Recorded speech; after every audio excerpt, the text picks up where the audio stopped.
एक बार कानपुर के निकट एक जंगल में भ्रमण कर रहे हैं, सामने सिंह दिखा, अरे शेर देखा। ऋषि दयानंद जानते थे मैं अहिंसक हूं, मेरी सन्निधि में आने पर यह हिंसक शेर उस मेरे सत्व गुण के तेज से प्रभावित होकर मार्ग छोड़ देगा। और यही हुआ, वे सिंह की तरफ बढ़ते चले गए। शेर मुख मोड़कर अपने जंगल के अंदर चला गया। चलो एक घटना और सुना देता हूं। कानपुर के ही निकट गंगा नदी में ऋषि दयानंद आनंद क्रीड़ा में, आनंद क्रीड़ा माने कल बताया था मैंने, मस्ती में, मौज में। ऋषि दयानंद जी मौज में, अरे आनंद क्रीड़ा में, नदी के अंदर आधा शरीर आधा ऊपर है, लेटे हुए हैं।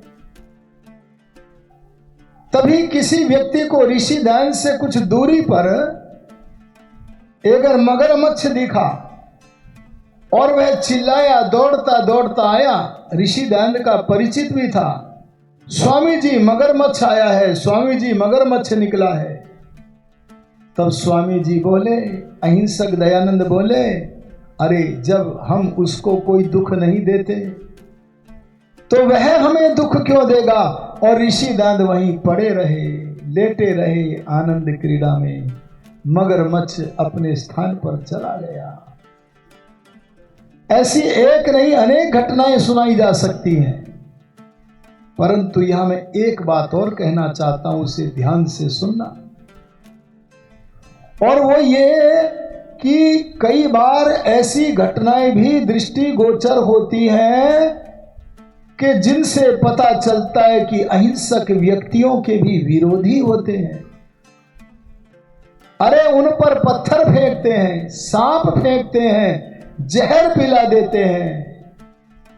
इससे एक बात और निश्चित होती है कि केवल अहिंसक व्यक्ति का अहिंसा भाव ही, उसका सत्व गुण ही किसी द्वेषी व्यक्ति के द्वेष को, हिंसा के भाव को, असद्भावना को नष्ट करने में सदा समर्थ नहीं है। यह भी निश्चित है।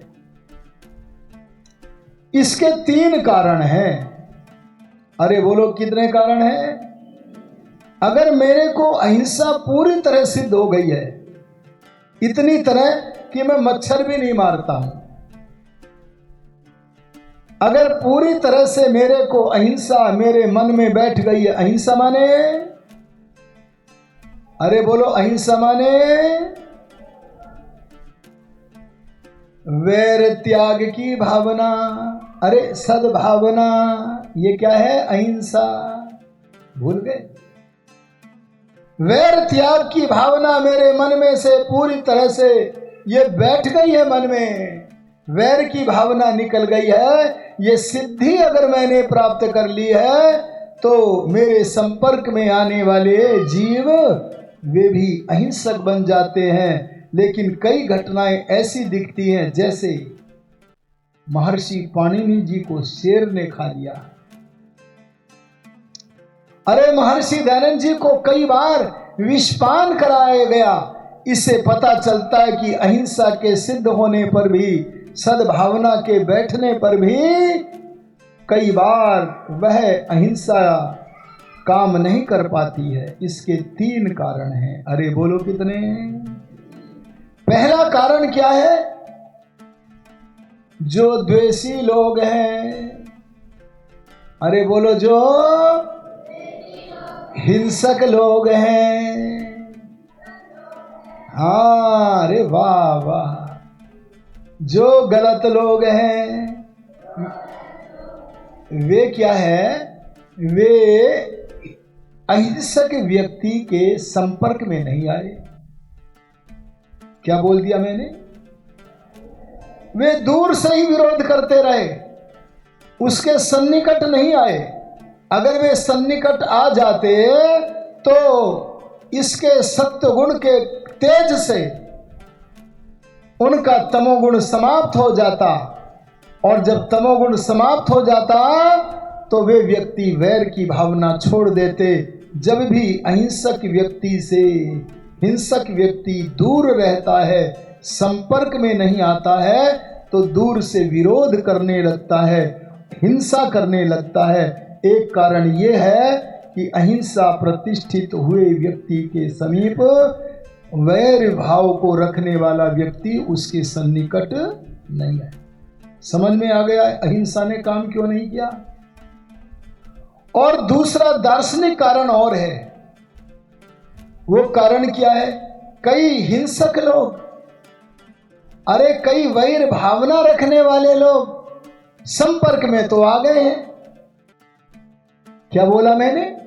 संपर्क में तो आ गए हैं, पास में तो बैठे हैं। राव कर्ण सिंह जैसे लोग, अरे धौड़ मिश्र जैसे रसोइये लोग संपर्क में तो आ गए हैं, पर उनके अंतःकरण पर तमो गुण का इतना गहरा आवरण चढ़ा हुआ है,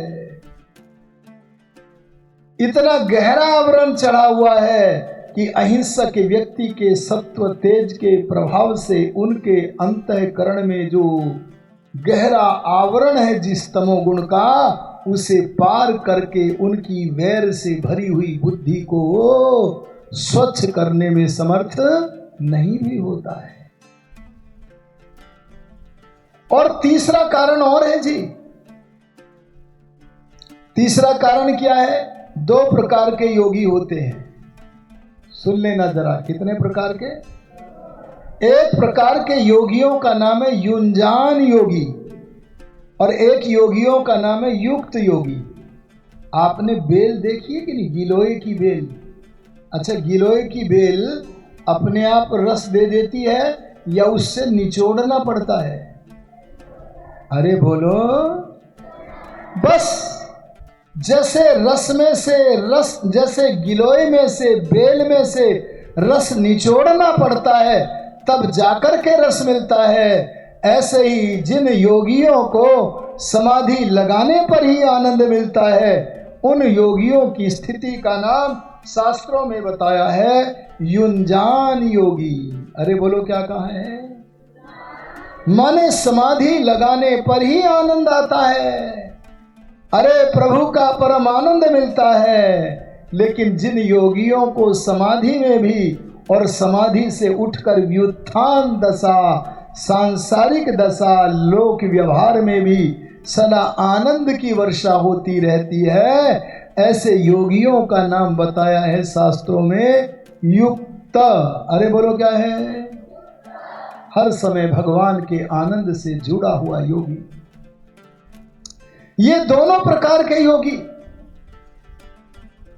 अगर इनका कर्म फल कभी आड़े आ जाए, अरे बोलो, क्या आ जाए? अगर कर्म फल यदि कभी आड़े आ जाए, मैंने कल कहा था कर्म फल दिलाने के भगवान के 3 रास्ते हैं।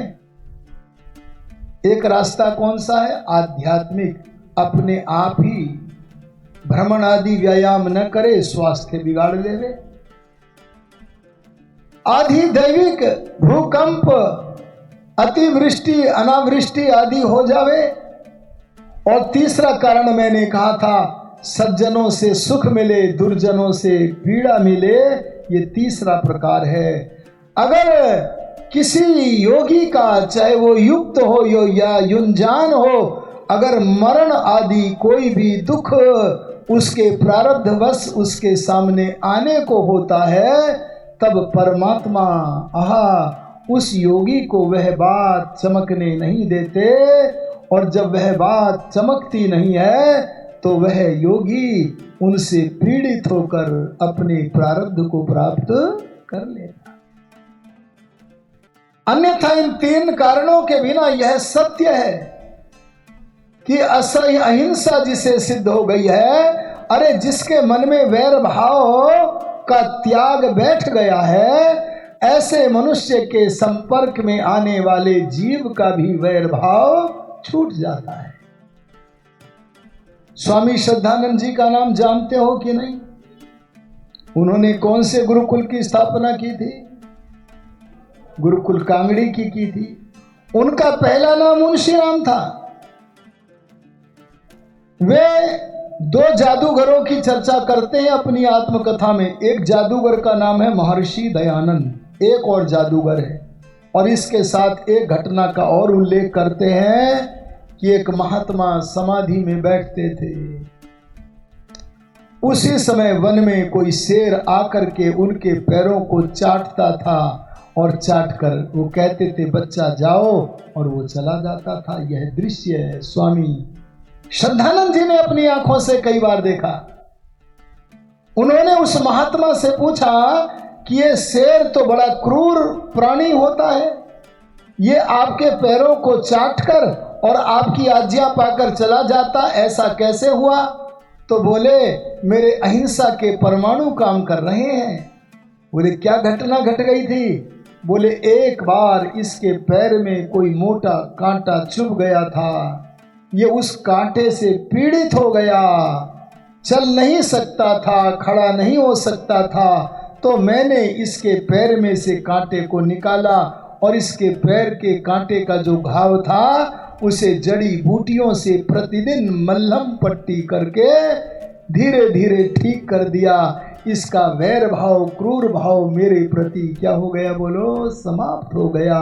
और ये प्रतिदिन आता है। क्या कहा? प्रतिदिन आता है, मेरे प्रति पशु होकर के भी कृतज्ञता व्यक्त करता है पैरों को चाटकर, और मैं अहिंसक महात्मा इसे कहता हूं जाओ बेटा, और ये चला जाता है। इसलिए मैंने जो 3 कारण बताए हैं, अगर वे 3 कारण न हो तो अहिंसा जिसके मन में बैठ गई है उसके संपर्क में आने वाले जीव भी अपने वैर के भाव को छोड़ देते हैं। बोलो, व्यवहार में ये अहिंसा का लक्षण आना चाहिए कि नहीं आना चाहिए? पर ध्यान देना, वेद में राजनीति के नियम दूसरे हैं। अरे क्या कहा मैंने? वेद में राजनीति के नियम दूसरे हैं, और वो क्या है? अगर किसी मनुष्य आदि जीव के भीतर तमोगुण का आवरण इतना गहरा चढ़ गया है, मेरी सारी बात को ध्यान से सुन रहे हो ना, छूट न जावे कोई। अगर तमोगुण का आवरण इतना छप गया है, मन इतना काला हो गया है, दूषित इतना काला हो गया है कि सामने वाले योगी के अहिंसक के सत्वगुण के तेज से अथवा उपदेश के प्रभाव से वह प्रभावित होकर अपनी क्रूरता हिंसा को नहीं छोड़ता, तो वेद में उसको के लिए व्यवहार करने के लिए दूसरा प्रकार है, और वो क्या है? अहिंसा की रक्षा के लिए हिंसा करना। अरे बोलो क्या है? अहिंसा माने वो पापी अनेक लोगों को मार रहा है, अनेक लोगों को हानि पहुंचा रहा है, उन सब पर दया करके उन लोगों का परित्राण करने के लिए, अरे रक्षा करने के लिए, अगर उसके प्राणों का भी हनन करना पड़े तो बिना वैर भावना के। क्या बोला जी मैंने? क्या श्री राम ने राक्षसों को वैर के कारण मारा था? अरे बोलो, मारा तो था, पर सज्जनों के कल्याण के लिए मारा था। और ये पापी भी जो उपदेशों से नहीं मानते हैं, अपने मन को निरंतर काला किए जाते हैं, वे आगे पाप कर्म करने से बच जाए और प्रजा का रक्षण हो जाए। इसलिए हिंसा इसलिए वैर भावना का त्याग करते हुए, अर्थात अहिंसा की रक्षा के लिए उनका मरण भी करना पड़े, तो इस हिंसा का नाम भी, अरे बोलो क्या है? अहिंसा। समझ में आ गया सबको कि नहीं आ गया?